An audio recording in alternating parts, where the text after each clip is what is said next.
Hi, and welcome to The Shit That Happens to Me, a podcast about life, love, and everything in between. I'm your host, Stacey Nye, psychologist, passionate storyteller, wife, mother, wannabe famous person.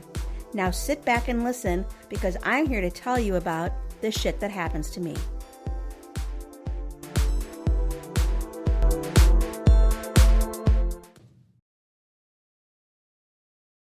Hi, everyone. Welcome to another episode of the Shit That Happens to Me podcast. I'm so excited to be here today with my new friend, Lindsay Jones. Hi, Lindsay. Hi, good to see you. How are you? Good. How are you doing? I'm good, thanks. Great. We've just met right this moment. That's right. So I'm really excited to have you here. Do you know how I know you? I believe you know me through Richard Shavzin, who was previously on the correct. show. Yes, he was just on the show. Yeah. And I often say to my guests, hey, do you know anybody who has good stories to tell about the shit that happens to them? And he goes, oh, yeah, you should call my friend, Lindsay Jones. So yeah, I'm here. So, Lindsay, you are a Tony-nominated composer and sound designer for theater and film. Like, yes. Wow. I'm really excited. Tell me about that.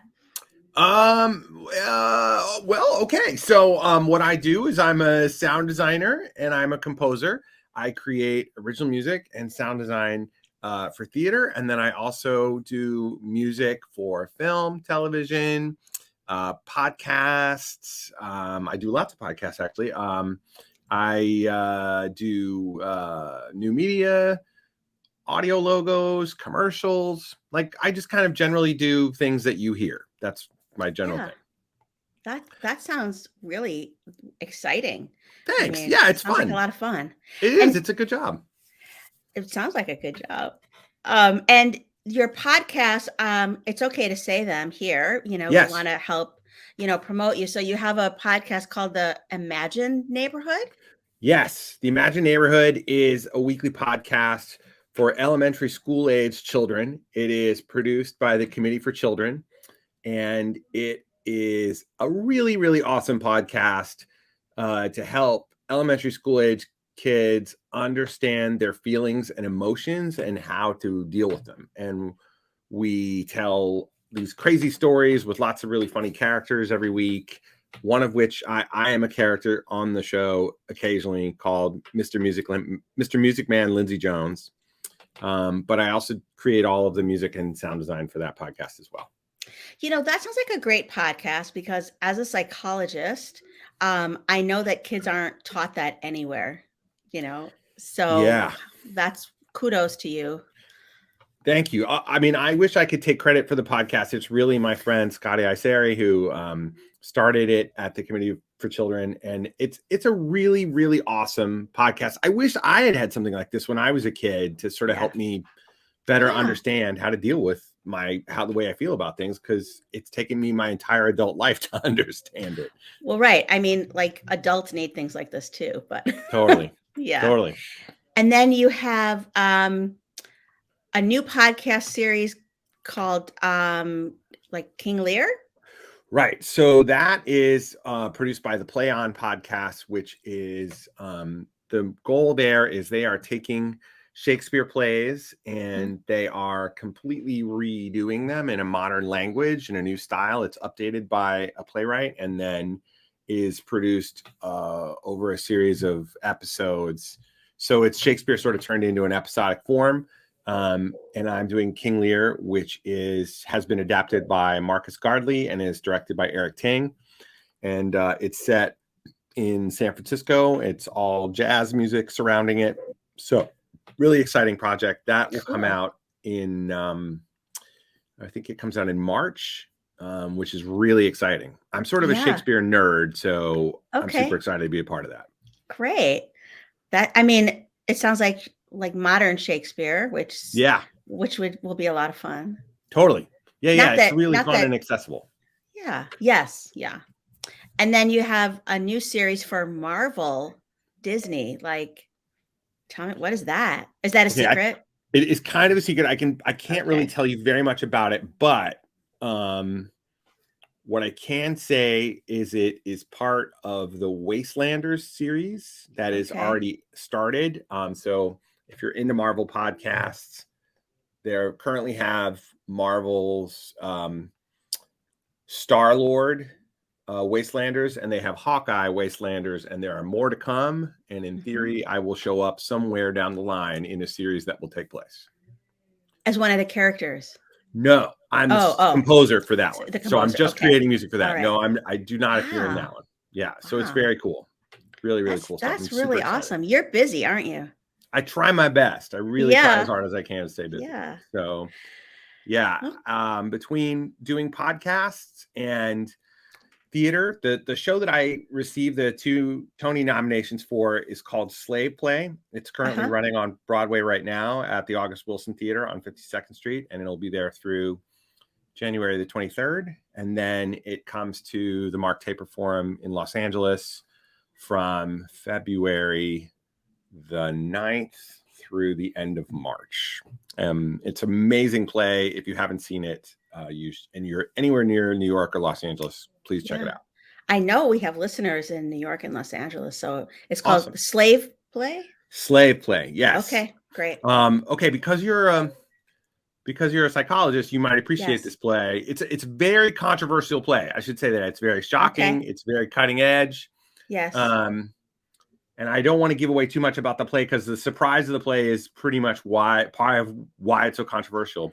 Okay. But essentially, it is about 3 interracial couples who go into a very radical form of sexual therapy in which they are reimagining their relationship as if they were in slave times.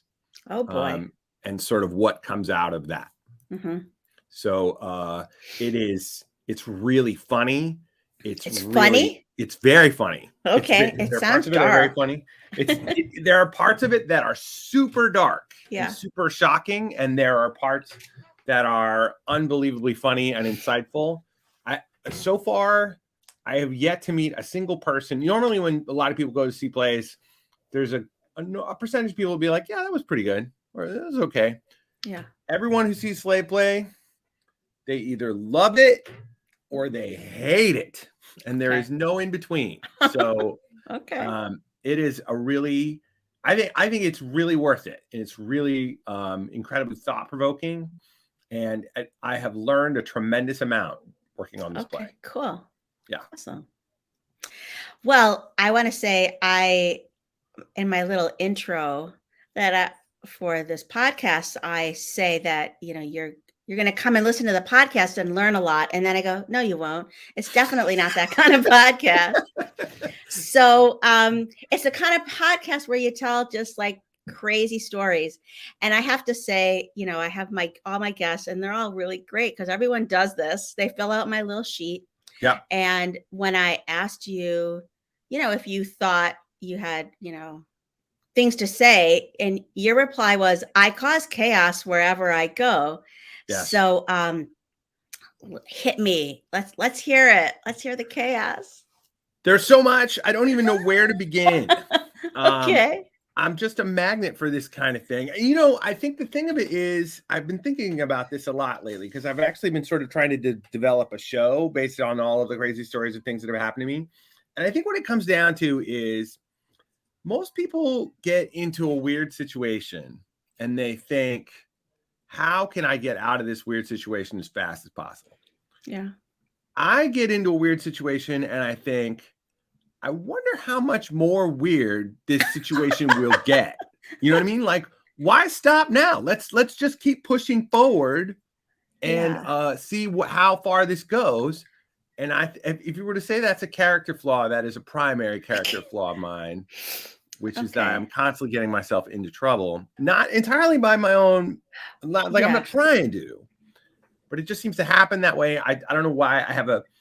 Also people seem to think occasionally that I look like John Malkovich. So that's another thing, is that people sort of like constantly approach me as if I'm him. So that's also complicated. So anyway, there's lots there's lots to go over. I certainly I hope I haven't built this up too much and you're not like these stories aren't that great. But no, I think they're great. Let's okay, hear them. All right, so let's start with I'll start with a really easy one here. So this story is I've named a lot of these stories, by the way, just so you know, so you're not freaked out by this. Okay. This story is called How I Got to My Wedding. And it goes like this. So so I've been playing in a rock band. I've now been playing in that band for 30 years. This was many years ago now, before 9/11, I should point out, just to give context of this. And I got engaged to be married. And, you know, one of the first things that happens when you get engaged to be married is you suddenly learn there is a whole set of unspoken rules that are given to you almost immediately. Things you had no idea that were actually things you had to do, but now there are things you must do. Like what? One of them was you have to get married in the girl's hometown. So that's apparently a rule. I didn't know that, but there it is. Yeah. So my girlfriend / fiance at the time, she was from Baltimore. So we decided to get married in Baltimore. And the plan was that she was going to go to Baltimore several days in advance of the wedding so that she had plenty of time to get in a fight with her mother. And then I was going to fly on Friday morning along with all the other guys in my band who were going to be a part of the wedding. And also my band was playing the wedding. So the plan was we were going to fly Friday morning. We were going to have the rehearsal dinner Friday night. And then I was going to get married on Saturday night at 8:00. That was the plan. Yeah. We're in Chicago when this is all happening. Okay. So now a couple of months before this, I had come into a small inheritance and I had bought a used van from a somewhat sketchy looking used car dealership on Western Avenue in Chicago. If you've ever been in that part of the world, I'm from Chicago. Okay, great. So there's a whole strip of really sketchy looking car dealerships right there, right? I picked the sketchiest one and then bought a van from it. Yeah.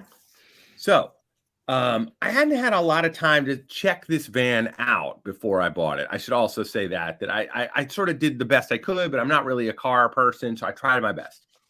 But I thought, you know, what better way to christen this van than to pick up all 4 of the other guys in the band along with me, and let's all drive to the airport together in this brand new used van that I've gotten. Yeah. So it's the morning of. I go to pick everybody up. I'm kind of running ahead of schedule, which is unusual for me. And I get everybody in the van, and now we're driving to Midway Airport in Chicago on the south side. So we're driving down 57 and everything's going totally fine.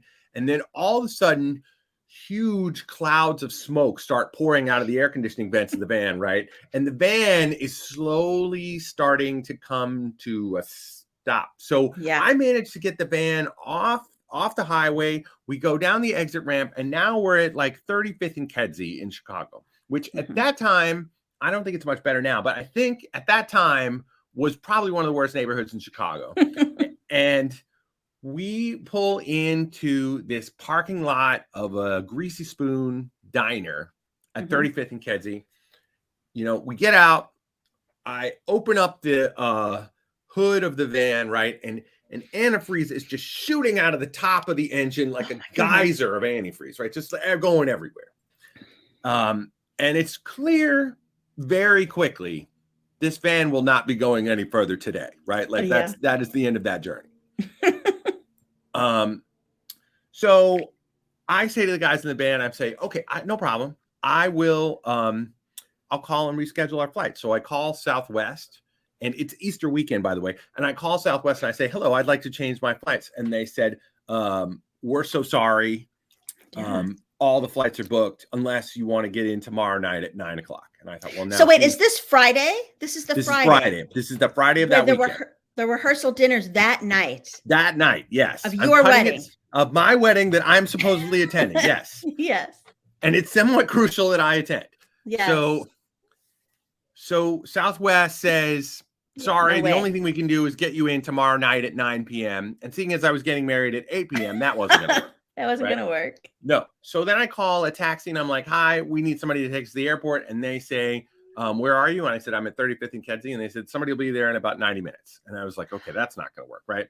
So, so now we're starting to get a little worried. Yeah. And we're all sort of standing around looking at each other, thinking like, God, what are we going to do? What are we going to do? Now, fortunately, the guitar player in my band, his wife was with us.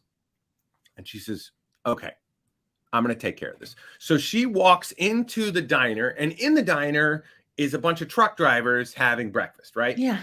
And she stands in the center of the diner and she says, okay, I've got a groom here. He's going to miss his wedding unless somebody takes us to the airport right now. I've got $50 that I'll give to anybody if they will drive us to the airport right now. And these two truck drivers from Ohio stand up and they say, we'll take you, right? So great. We grab all of our stuff. Now we have our suitcases as well as all of our band's equipment, right? Oh boy. And we sort of jam it into these two cabs of these tractor trailer trucks, right? So now we're just sort of like wedging in stuff into these little tiny cabs because we can't put stuff in the actual back end of the truck at all. Yeah. The trailer. So now it's in like I'm like jammed in besides like, you know, a mini refrigerator and a poster of Cheryl Teagues, right? And now we're off and we're driving top speed to the airport as fast as we can. And I can hear the truck drivers talking to each other over the CB and they're saying like, what are we going to do when we get to the airport, right? Because you can't drive a tractor trailer truck into the airport. And they're like, just pretend like you're making a delivery. So we drive in to the airport and we get up, right? And I can see people are running in every direction. Cops are sort of moving towards the truck. And I jump out of the truck and I say, I'm going to go stop the plane. So now I'm running top speed through the airport. I get through security. Again, this is pre 9/11. I run as fast as I can to the gate, right? Our plane's supposed to leave at 10:40. I look at my watch. It's 10:40. So now I run up to the counter and there's a woman standing behind the travel counter and at the ticket at the gate. And I say, hi, I'm getting married. And she goes, congratulations. Yeah, right. And I said, thanks. Actually, I'm getting married by going to Baltimore on this plane. And so all the guys in my band, they're coming too. And you see, they'll be here any second. What happened is I bought this van and it had problems with the guys are air conditioning. And then we got picked up by the two trailer trucks. And then we're just outside right now. They're getting the stuff in there. So I just need you to hold the plane for a couple of minutes until my friends get here. And then we'll all get on the plane and go. And she says, I'm sorry, sir. Federal regulations prevent us from holding the plane for any reason at all. And I said, okay, normally I totally agree with that rule. That is a great it's a great rule. I really think it's top notch. But you see, I need these guys to get on the plane with me. They also have all my stuff and my tuxedo, everything I need. They're all coming with everything right now. Is there any way you can hold the plane just for a moment until they get here? And she says, I'm sorry, sir. Federal regulations prevent us from holding the plane for any reason. So she's repeating herself also. Yeah, it's not a good sign.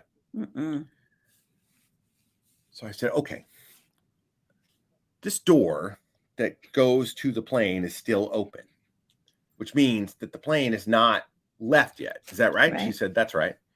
And I said, and the plane can't leave until this door to the plane is closed. Is that right?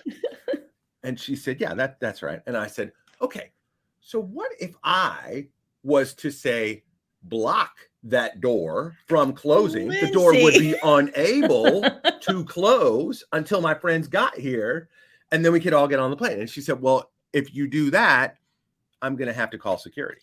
Right. And I said, okay, I tell you what, I'm going to block the door and you can call security. And if my friends get here first, then we'll all get on the plane together.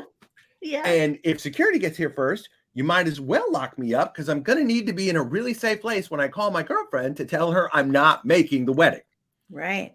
So she runs off to call security. Meanwhile, I look down the hallway and there is a tornado of luggage coming my way, right? 5 guys running as fast as they can, right? Drums, guitars, amplifiers, suitcases, all coming towards us, right? And there's this moment when security arrives and my friends arrived at the exact same time. Mm-hmm. And there's this moment where it's like, are we under arrest? Are we getting on the plane? What are we doing? Yeah. And I was just like, go. Right. So we just run through. And I don't know if you've ever had this experience where you're literally taking a piece of suitcase, and you're giving it to a person going, this goes to Baltimore. This goes to Baltimore. Right. And the person you're handing to is literally just throwing it up into the hull of the plane. Right? Just heaving things up because there's no time left. Yeah. So we managed to get all our stuff in there. We got on the plane. It's Southwest, so of course there's no reserved seating. So like I'm in the back seat in the window underneath a leak by the air conditioner in the bathroom, and I don't care. I made my wedding. Thank you. And did you tell your fiance this whole story? Like, did she know about this? So I get to Baltimore. And by the way, the only reason why this is a funny story versus the saddest story of all time is A, I made it, and B, she was not with us because she would find zero humor in any of this happening. Right. So all the rest of us are like, oh, this is a great story. Yeah. But this would not be an entertaining story to her at all. No. So literally, I get to Baltimore and I get to the hotel where she's staying, and I call her up and I say, hey, I got to tell you a story. I come down and I say, you're not going to believe what happened. So I tell her this entire story. I'm probably about 2/3 of the way through it. And at one point, I can't remember exactly where it was. She was like, oh my God, did you make it? And yes, honey. So yeah, I tried to explain this to her. When I first met her many years ago, I said to her, I'm like, look, really crazy things happen a lot to me. And that means that they're going to happen to you too, if you're with me. And I just want to give you the opportunity now. I won't blame to back you. Out. Right. If you want to go, you go now. And at the time when we first got married, she was like, oh, that's silly. You know, she didn't really understand. Yeah. But now if you ask her about it, she was like, I wish I had listened. You know, she really does. So my listeners know that I hate to fly. Oh, really? I hate to fly. And I have a set of rituals. Okay. I'm a psychologist. I have a set of rituals that I follow to kind of like help me with it. All is based on like motion sickness, which then kind of becomes anxiety, right? It's all jumbled into one. So I have like these things that I do, you know, so that I don't get sick or feel anxious, which that barely works. But and one of the things that I must do is sit in the front-ish of the plane. Okay. Like not the front, like first class, and not even, you know, now that every single row is a different price. So not even like right after first class. It depends how generous my husband's feeling, or, you know, how much money like I want to spend. Right. But, you know, as close to the front as possible, because it's been my experience that when you sit in the back, that there's like rumbling and I don't know. I feel like I'm going to get nauseous back there. So over the summer, I don't even know if it's true. Let's just say that. I don't even know if it's true. If someone listening is a pilot, you can please call me and let me know if I'm full of shit. But I mean, I fly 150,000 miles a year. I fly every week, at least twice a week for my job. Yeah. And so I have a lot of experience being on airplanes, and I will say that sitting in the back is only unpleasant in the sense that you are more surrounded by people, and people are really the X factor of exactly how your trip's going to go. Mm-hmm.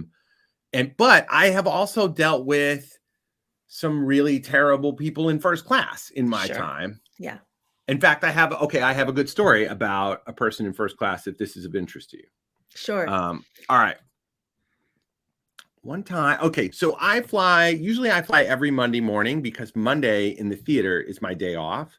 And so for my day off, what I usually do is wherever I am, I fly back to Los Angeles so I can spend the day with my family, because that's the only time I get to see them.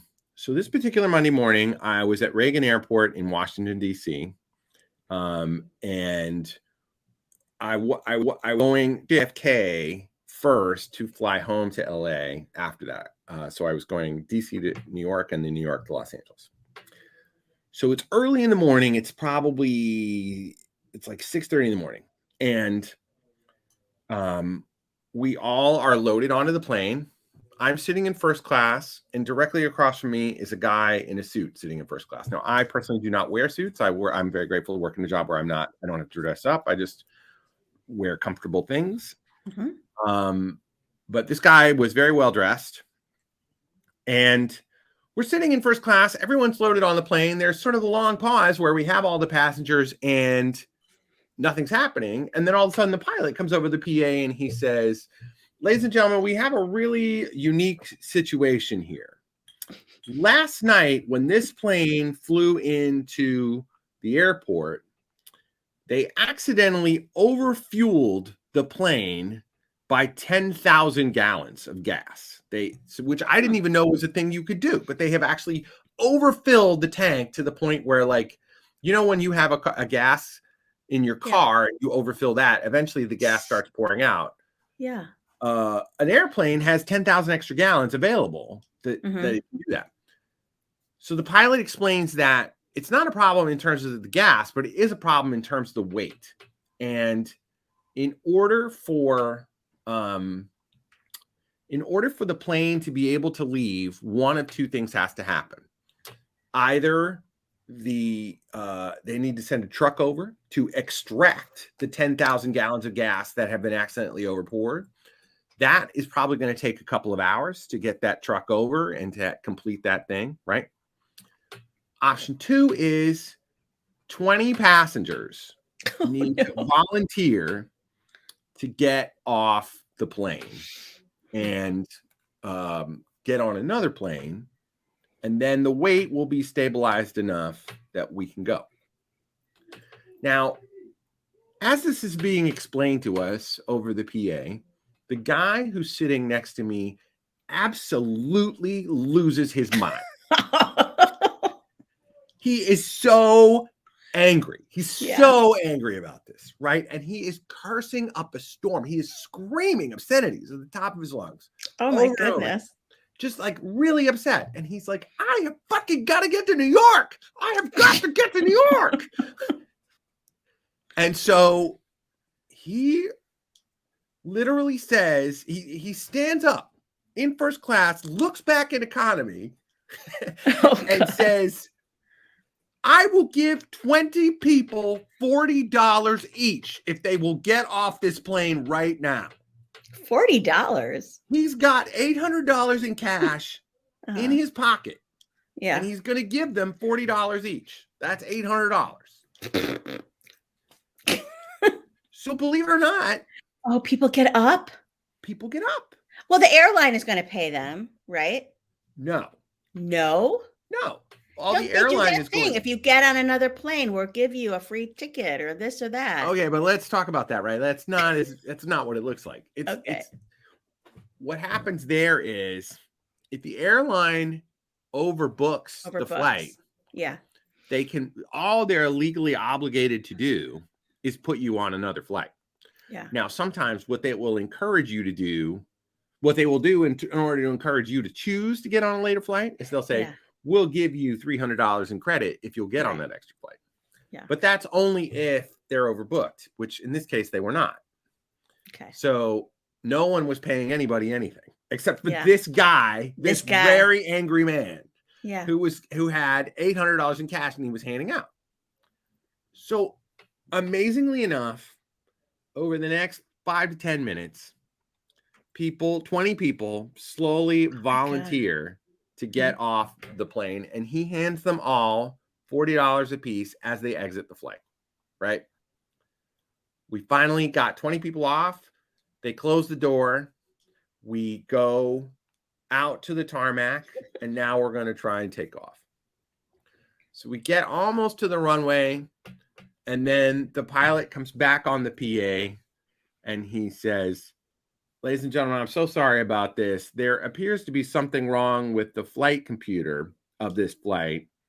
So this plane has just been declared inoperable. We're going to have to take this plane back to the gate, and you're going to have to find another plane."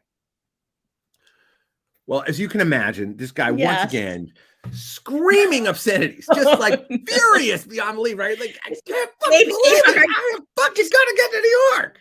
And he just gave $800 away for nothing. Yeah. So,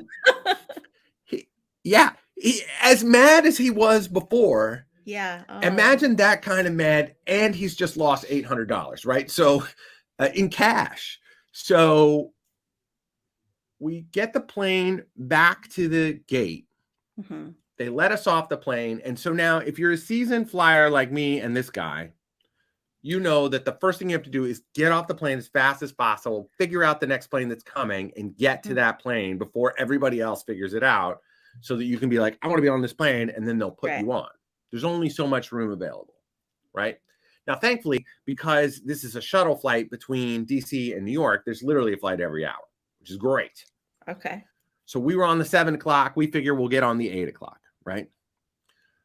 So because we're in first class, this guy and I are the first two guys off the plane. We're like booking it over to this gate where the next flight is.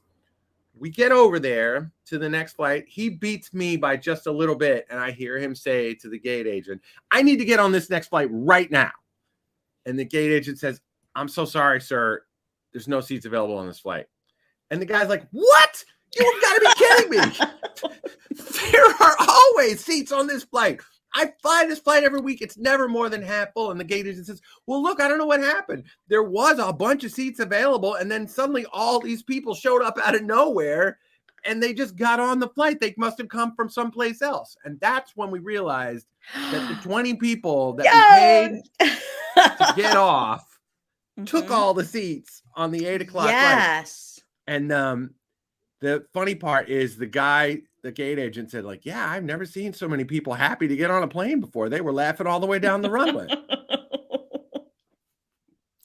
It was a very quiet flight on the 9 o'clock flight that day. I'll just say that. I bet. I mean, I want to say that, like, when things like that happen to me, like, my first attempt might be charming. Oh, come on. I really need your help. And, you know, it'd be really important, whatever. Yeah. And I think I just like, I just don't like when people say no to me. Yes. So if there's like, so this flight I took over the summer with my friends to Virginia Beach, you know, there's always some bullshit at the airport where you've got to run from this gate to that gate, and then your seats change and you no longer have your seats, and they're like, okay, you're all sitting in the back of the plane. And I'm like, oh, no, you say I can't sit in the back of the plane. I get sick. You know, I really need to sit farther up. And she's like, there's no seats available. I'm like, is there anything that you can do? And I start off calm, and she's like, nope. And she was having nothing of it. And I was like, I'm telling you. So now I get a little animated. If I sit in the back of the plane, I'm going to throw up all over everybody. And she's like, I'm really sorry. That's the only seat we have. Like, she couldn't give a shit at all. And you know what? I didn't throw up, but that's good. Yeah, that was good. That was really good. It worked out fine. I was literally in the very back row. How often do you fly? Well, no, I don't know, a few times a year, not that often. Okay. Yeah, I was going to say, if you fly a lot, I mean, like, I could help you with this. This is not necessarily funny story stuff, but it is like, there is a way to sort of capitalize on your status. You know, if you're a regular flyer, that will help you. Like, they'll give more of a shit about you, sort of, in a scale format, depending upon how important you are to them in their business. If you don't have any status, they literally have no reason to care about you at all. Well, when I get famous from my podcast, then I can do that. Then I can fly all over and do live shows and have all kinds of cred, and I'll still need all of my lorazepam and Zofran and all of that stuff, but it'll be okay. So let's talk through this really quickly. We're going to take a brief detour here. I'm going to tell you how to increase your status on your airline. Okay. Do you fly one airline only, or do you just fly whatever flight happens? Yeah, whatever flight. Like next week, we're flying to San Francisco, and we're flying Okay. Southwest. And we probably did pay at least to be in the A line. But Yeah.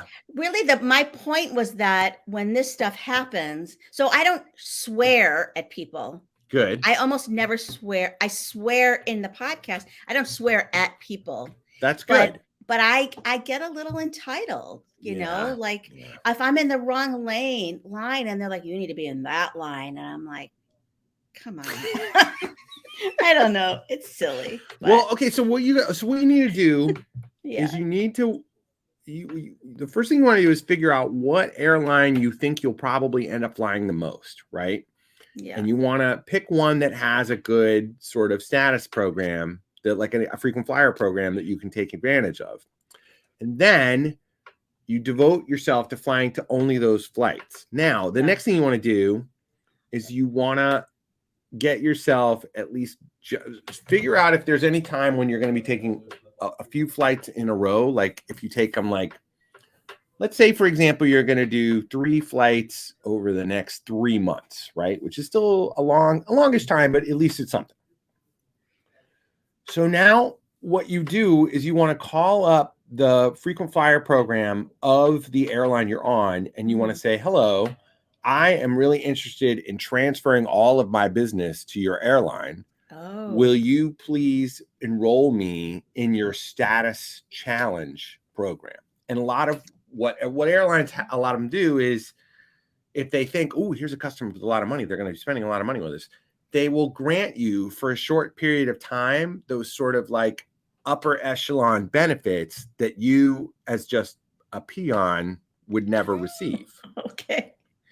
In the airline terminology, you're what's known as a kettle, and that is that's because of Ma and Pa kettle. That's how they refer to you, as you're like a kettle.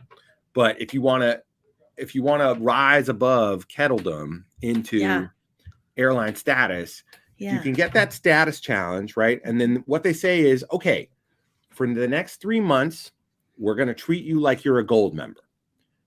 And that means by the end of 3 months, you have to have flown, they may say 5,000 miles, they may say 10,000 miles. Now, for example, if you're flying Chicago to San Francisco, that is round trip about 3,500 miles. So you're like, that one trip, if you're halfway, you're more than halfway to 5,000, and you're a third of the way to 10,000. So if you can do 3 trips like that in 90 days, then what happens is they say, okay, you have proven to us that you are a legitimate flyer and you are not trying to scam us for our benefits. Then they'll give you status for like a year. And then you can pick your seats for a year. You can have check bags for free. They put you in a nicer line. They treat you better. These are all things you can do. So if this is a real concern, you can pull it off, and you don't have to necessarily spend tons of money to do it. Yeah. Okay. Just as a thought. Yeah. Thank you. Well, this is for my other podcast, the shit that I tell people about airlines. Yeah, right. So, I see some other stories on this list. You've been accused of stealing. Yes, a bed. I've been accused of stealing a bed. Yeah, from a hotel. Like, how do you steal a bed? Okay, it's kind of big, right? Yeah, it is surprisingly big, and at least as far as I can tell, difficult to conceal. And no one wants really a hotel bed, but let's hear it. All right. So this story is, I end up working late a lot, like late at night. And what I had to do was, I was working on a show in Chicago, and the next day I was starting a show in Milwaukee. So I had to drive from Chicago to Milwaukee. I get to Milwaukee at about 2:00 in the morning. I'm staying in this older hotel. If anyone is from Milwaukee, I think it will become clear what this hotel is, but I'm not going to say this name on this podcast. I mean, the podcast is Milwaukee. What's that? I'm based in Milwaukee. Okay, great. So you may end up knowing what this hotel is. Okay. All right. Let's see what happens. Okay. All right. So I get to this hotel at about 2:00 in the morning in Milwaukee. I walk in to the front desk. The front desk hands me keys to my room. This hotel does not have an elevator, so you have to walk up 4 flights of stairs to get to the top floor of this hotel. Mm-hmm. And I'm carrying 2 heavy bags that weigh about 70 pounds each, right? So I walk up all 4 flights of these stairs. I get up to the top. I walk to my room. I put my key in the door. I open the door. And as I open the door, I realize the room is completely empty. There is no furniture in the room whatsoever. Nothing. The only thing that is in the room in the center of the floor is a phone. That's it. So I walk over to the phone. I look around for a minute to confirm that there is actually nothing in here. Yeah. I call down to the front desk and I hear him say front desk. And I say, hi, I just got up to my room and there's no bed in here. And he says, are you sure? And, Well, let me check. and I said, yeah, I'm pretty sure. I don't see anything. And he says, all right, well, come on down. So I take my bags. I close the door. I go back down 4 flights of stairs, back down to the front desk. I get to the front desk. He says, here, let me see your key. So I hand him the key and he goes, yeah, that's the right key. Come on, let's go. So we walk back up the 4 flights of stairs again with my bags. Again, we get up to the room. He opens the door. The room is still completely empty, right? There is still nothing in the room except for a phone. And he's now standing in the doorway, looking at the room, going like this. Huh. Like, huh. Yeah. Like trying to figure it out. And so now he's looking around the room. He's opening the closet, looking for the bed. He's opening the shower, looking for the, right? Like trying to figure out where it is. Yeah. And I said, hey, listen, I can appreciate that you want to solve this mystery, but I got to work in the morning. So if I could just have another room, that would be great. And he says, well, you're supposed to be in here. And I said, well, I know I'm supposed to be in here, but there's no bed in here. And he says, well, that's not my fault. And I said, well, it's not my fault either. And he said, well, how do I know you didn't steal the bed? No. Yes. And I was like, what? Why would I steal? How would I steal the bed? Like, how? Mm-hmm. And he's like, well, maybe you threw it out the window. And I said, look, man, what? I did not steal your bed. But I need another room. And he said, he said, well, look, I don't know what to do. This is the room you're supposed to be in. And I said, all right, look, I got to get up early in the morning for work. I'm going to go to another hotel out by the interstate. So I'm just going to go stay out there for the night and figure this out. And the guy says, well, okay, if you go, I'm going to have to charge you for tonight's room. And I said, but I'm not even staying here. And he's like, I know, man, but you've already been in this room. I got a health code. It's unsanitary. I can't give this room to somebody else now after you've been in it. And I said, you can't give this room to someone else because there's no bed in here. And he was like, whatever, man, I got a health code. So I pick up my bags. I go back down 4 flights of stairs and I go out to the Days Inn by the interstate. Now, the next day, I call the hotel and I talk to the manager. Now, she's extremely apologetic. And she's literally on the phone. She's like, I'm so sorry, sir. I'm so sorry. This is the last time something like this is going to happen. And after I hung up the phone with her, I thought, wait a minute, the last time? Has this happened before? And what I came to find out was that person had been doing that as a way of scamming people out of their money. He had been skimming off the top, taking people's money for the room after they get mad and left. And the guy who worked there? Yes. Was running a scam? Running a scam on me. Oh my God. Okay, wait, it gets better. So that was the story that I've had for several years. Now, a few years ago, I see that Sheraton 4 Points is running a contest. And the contest is, tell us your craziest travel story for 500 words or less, and you'll win a $25,000 prize. Wow. So, yeah. So I write this story out in 500 words or less. I submit it. It goes to through all this voting and stuff. And essentially I win. I won this grand prize for this story. And so the 4 Point Sheridan calls me and they're like, hey, we're going to have a big party in honor of you winning this. In fact, I should, somewhere around here is the $25,000 check, the big cardboard check they handed me. But oh my goodness, crazy. So they say, meet us at the 4 Point Sheridan at LAX. So on a certain day, I go down there. I get a picture taken with me and the big cardboard check. I have this big thing with my family. It's really great.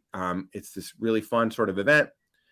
And towards the end of the event, they say to me, like, oh, hey, there's one more thing.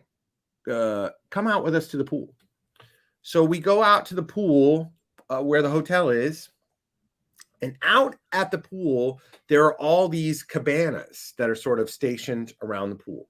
So they bring me over to this one cabana that is closed. They open it up, and inside is a king-size bed with all of the bedding. And they said, we're giving this to you as your secondary prize. Oh my God. They gave you a bed. They gave me a bed with bedding, and that bed is now in my daughter's room, and it is the bed that she uses to this day. Wow. Yeah. Wow. That was clever, wasn't it? I didn't know what was going to be in that cabana. You know, me neither. Like... So you won $25,000 and a new bed. Yes. So let that be a lesson to you. When you have the worst travel story of all time, it may pay off in the end. I love talking about travel stories. Yeah, I have a lot. Oh, that guy. Wow. I know. What a crumb. I have stayed in that hotel since, not necessarily by my own choice. And you don't like that hotel. I don't. I don't know which one it is. I'm not from Milwaukee. I just live here. Okay. I'm sure someone knows that hotel. You should have like a contest where people try to guess it, and then I'll tell them if they get it right. Okay, you heard it here, everyone. Try to guess the hotel. Email me, the shit that happens to me at gmail.com. And I have all kinds of wonderful prizes here from COS because they're my sponsor. Oh, great. Some like awesome headphones. So I've got all kinds of wireless headphones. Ooh, look at that. Yeah. So if someone guesses the, even if you send in the wrong name, you'll be entered into the contest. So yes. Yeah, for sure. Enter now. Right. It makes me very happy that my misfortunes may result in audio gear for someone else. That's very exciting. Yeah, for sure. That's what I like. So what's the name of your rock band? Are you still in this rock band? I am. The band is called the Nubile Thangs. We're from Chicago. We're like a cross between like sort of 60s R&B and garage rock. And there are 5 guys in the band: bass, guitar, drums, saxophone, and trumpet. We play around Chicago a lot. We also used to tour the country. We did many times. We released 4 albums. And you can find us at nubilethangs.com if you would like to hear our music. That's great. So last episode, I interviewed my childhood friend. His name is John Malkin, and he's in a band called the Simple Radicals. And so he was telling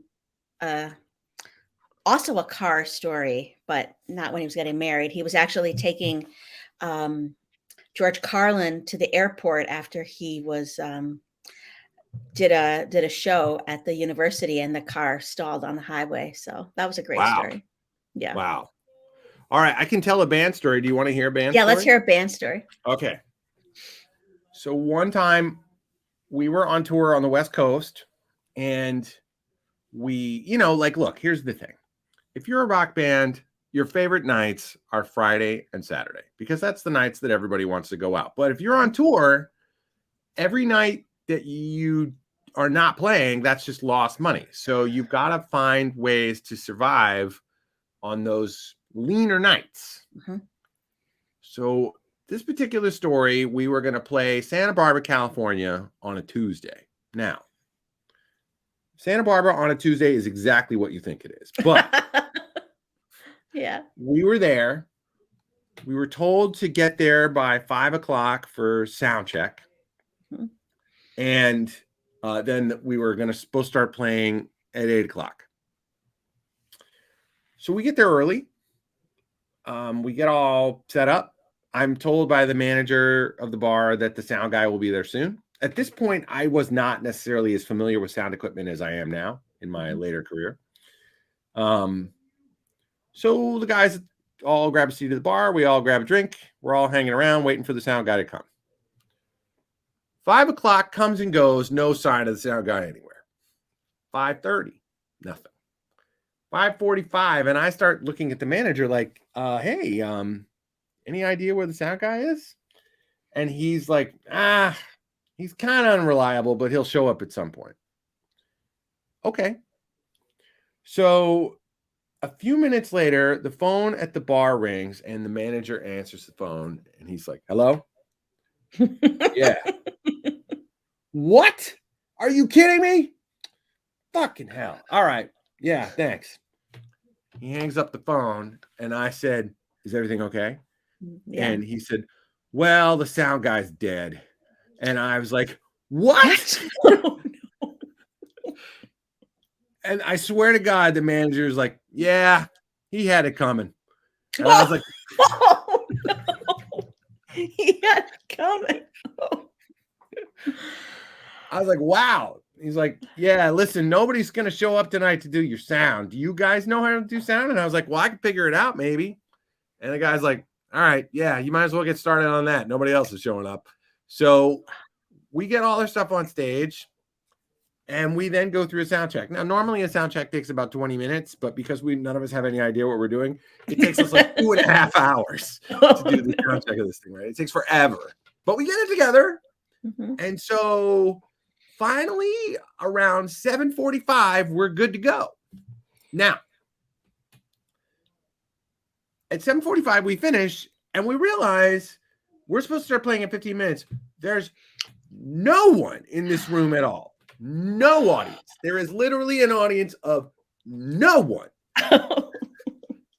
So we go to the bar manager and I say, hey, we're all set to go up there. Looking forward to playing with you. Open the doors. Yeah. And he's literally like, yeah, the doors are open and we're waiting for people. And I'm like, okay, great. Well, so I was like, maybe we'll wait a little bit longer just to see if people show up, like 8:30. Yeah. So we wait till 8:30. 8:30 comes and goes. Oh. And there's no one at all. Right. And so I go back to the bar manager and I say, hey, it doesn't look like there's anyone here yet. You want to wait a little bit longer? And he just looks around and says, I tell you what, why don't you guys just go ahead and get started? Maybe you should just go ahead and play. So we start playing. Okay. And now our band is really about having fun. That's really like the key component of our band. So because there's no audience in the room, after we finish the song, we all start applauding one another, right? We finish the song and we're like, hey, that was good. You were good. Yeah. And we do that for probably 5 or 6 songs and no one is there. No one came. Oh. Finally, we're probably like our 7th song in, and there's one figure standing at the back of the room, one dark, shadowy figure that I can barely see because it's a big club and he's far away. Yeah. And so we finish, we applaud ourselves, and then I say to the guy in the back, hey, come on up. Come on up. It's just you and us. Come on in. And so he walks about a third of the way into the club, right? Still very far away from us. We play the next song. We clap for each other again. Then we say, hey, come on up again. Come on. Is he clapping for you? He's standing there. He's literally standing there stock still. Okay. Yeah. He comes up another 2/3 of the way. We play one more song, clap for each other, encourage him to come up. We're getting ready to play the last one of our songs, and he's now standing at the front of the stage, like he's directly in front of me. That's weird. Right. Now the only guy in the club is now standing directly in front of me. But I'm excited to see him because he's our only audience, right? Mm-hmm. We have 5 times the number of people in the band of the audience that we are currently having in this club. So I'm excited to see him. So I said, so he's standing right in front of me and I say, hi, are you enjoying the show? And he goes, do you guys have $1 I can hold? And what? And I was like, does it look like I have $1 you can hold? We're literally playing to an empty club. And he's like, well, fuck y'all then. And he leaves, just walks out. And so then we play a little bit longer. We play for another set or 2. And then finally we finish around 11 o'clock. And that was our show. Yeah. So now when you're in a band, you go through some ups and some downs, right? But you have to, the people you're with, they're your family, for better or for worse. Yeah. So after a demoralizing evening like that, as you could probably imagine, several members of my band, who I'm not going to name on this podcast, they started drinking somewhat heavily, right? So they're drinking a lot because they're kind of depressed by how this went. And so like a couple of hours later, the bar manager says, well, it looks like nobody's coming, you guys. We should close it down. Just get the hell out. I said, okay, great. So I go to settle up with the guy and he says, well, normally he's like, obviously you guys didn't bring anything in the door. No one paid money to see you. And so I don't have any money for you there. Now, the good news is I was going to pay the sound guy, $50 to do the sound for your show. And since you did that, I can pay you that instead. And I was like, great. He's like, unfortunately, your band drank $114 worth of alcohol. So now you owe them. So you owe me $64. And I said, I don't have $64. Is there any way we can just call this evening? He said, all right, I tell you what, it's been a long night for you guys. Why don't you just leave and we'll all just pretend like this never happened. And so we're cleaning up all of our gear. We're packing it all up. And like, you really have never seen disorganization like at least 4 members of one band being completely drunk as possible, trying to clear out their gear, right? But we get it there. We get it done. We're leaving the club, and now it's probably about 1:30 in the morning as we're driving out of Santa Barbara. And I'm in the van, and I'm just completely depressed, right? And I'm just like, that was terrible. This was the most demoralizing gig ever.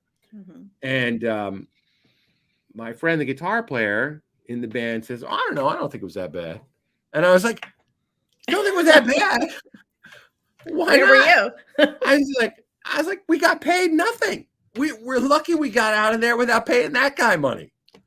And he says, well, maybe we didn't make any money, but we probably still did okay. And I said, well, what are you talking about? He said, we didn't make any money tonight, but we did get some microphones. And he pulls 3 microphones out of his pocket. And I'm like, where did you get those? He's like, I stole them. No. And I was like, what are you doing? You can't steal his microphones. He's never going to let us play there again when he figures this out. He's like, do you ever want to go play there again? And that was the last time we ever played Santa Barbara, California on Tuesday or any other night. Any other day, I bet. Oh my God. I'm still back at the sound guy got killed and he had it coming. I know, right? Like, as soon as he said he had it coming, I was like, you know what? I don't actually want any more details about this because I don't want to be called as a witness. Right. I'm not privy to what that gentleman did. Well, Lindsay, that was really fun. We're going to have to stop for today. Okay. You have written here that you have hundreds of crazy stories. So we will definitely have to have you come back. Great. For part 2, right? Okay. Of all of the crazy stories. Fantastic. Yeah. It was a lot of fun. I really appreciate you coming on. Thanks for having me. This was so much fun. Good. I'm glad. I had a lot of fun too. See, it's a fun podcast. It is. It's good to just get this stuff off your chest. Totally. Yeah.